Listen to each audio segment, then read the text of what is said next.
คอยต้องทนหน่อยเข้าใจไหมอย่างน้อยก็5 นาทีก็ดี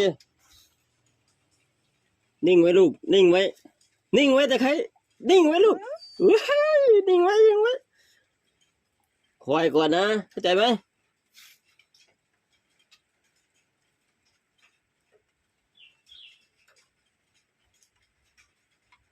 ใครวะหนุ่ม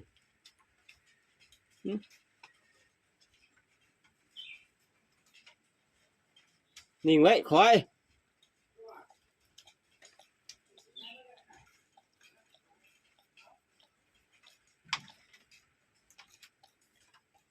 คอยก่อนนะ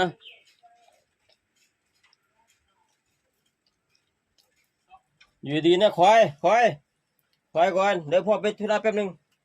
อย่ากินนะคอยนะคอยนะลูกนะคอยนะคอยก่อนคอยก่อน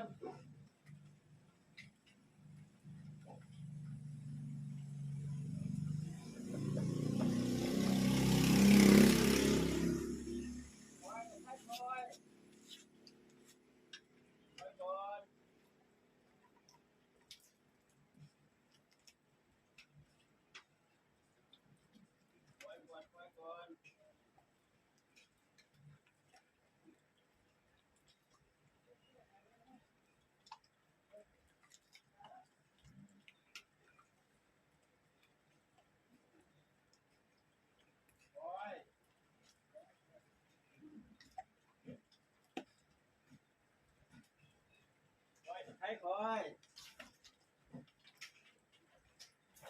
นี่ครับคอยก่อนลูกคอยเอ้าหมดแล้วเหรอโอ้ยบอกให้คอยไม่อยากกินแล้วเหรอคอยก่อนคอยวางลงคอยวางเลยใครบอกให้กินตัวไหนเนี่ยคอยก่อนคอยอยากกินตัวไหนวะเนี่ยไม่ซื่อสัตย์เลยนะแต่ใครนะทำเนียนนะเธอเนี่ยคอยพ่อไปเยี่ยวแป๊บเดียวเองเอ้ากินเลย